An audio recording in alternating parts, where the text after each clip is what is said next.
In this study session, we shall summarize why we have gone this far to study imperialism as an aspect of a course of politics in Africa.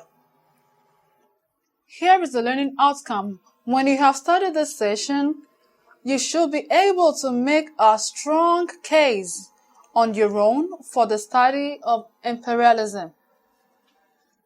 Relevance of the study of imperialism. You will wonder why so much time and energy has been devoted to the study of imperialism in a course on politics in Africa. We have to do this if you should understand the roots of realities which define African politics today. Unless we do, you have no way of knowing why post-colonial African states behaves the way it does and therefore have insight into its problems. And I think it's really important for you to know what and the reason responsible for each action. Furthermore, as students of African politics with a flair for in-depth knowledge of the economic predicaments of African societies in post-colonial era, we continue to chase the shadow unless the problem is situated within the historical content to which it belongs. So if you are a student that is interested in this area, you have to take note of whatever we are treating in this aspect. Please take note of this hint that we'll be unable to say much about the institution of post-colonial states and society and their behavior unless we are able to unravel the problems of their roots and therefore their rationale for introducing them into the colonial situation.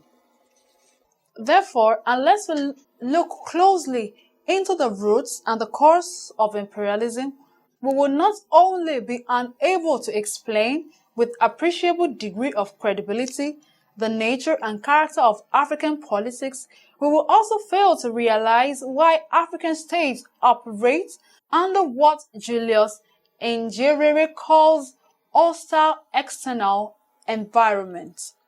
Now let us examine some essential components of African politics in order to assess the relevance of imperialism to its study.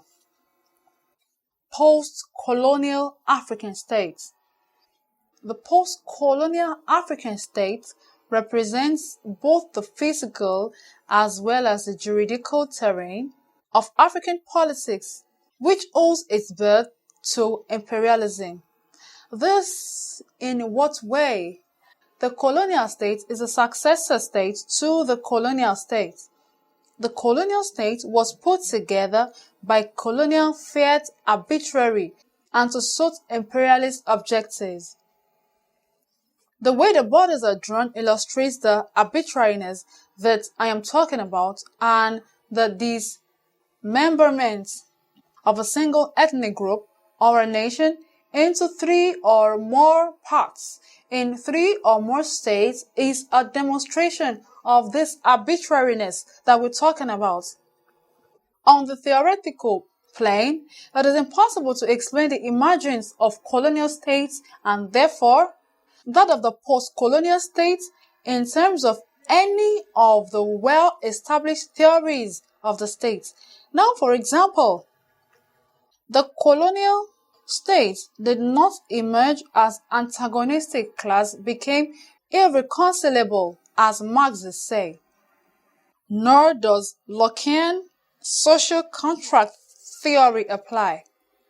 The colonial state was an artificial state created by force of arms and therefore welded culturally disparate peoples together in an involuntary political agreement, so much so that decades after the existence of the colonial states, its nation has not arrived. This is a reason which constitutes an intractable political problem which manifests itself in quite a number of ways. For instance, So many political problems have been traced to the nature and character of the post-colonial states that political scientists are now agreed that a theory of the post-colonial state has become necessary. A number of such theories are now available. In this regard, the contributions of Hamza Alavi and Lees should be mentioned, although the debate is still inconclusive. Here is an important point that I discussed earlier, but I still want you to take note of it. And it tells you that the colonial state did not emerge as antagonistic class interests became irreconcilable, as Marxists say, nor does Lockean social contract theory apply. It is not applicable. The colonial state was an artificial state created by force of arms, and therefore it welded culturally and disparate people together in an involuntary political argument.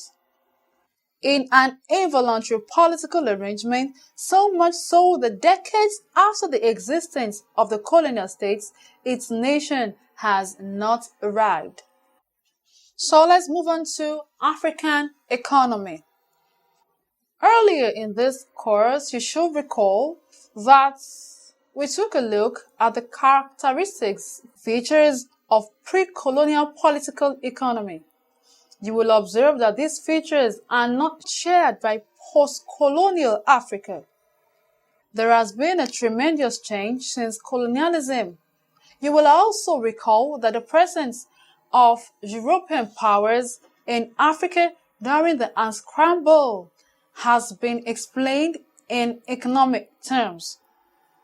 Remember, the structural theory of imperialism attempts to explain the relationship between economies of African states with those of industrialized Europe and industrialized Europe, North America, and Japan. And these are referred to as central nations. I hope you know that.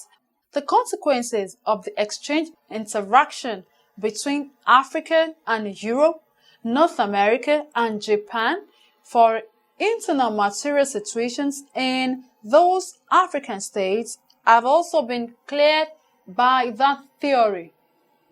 You will also see how ignorance, the roots of Africa's economic situation, we would have been without good grasp of what imperialism is all about.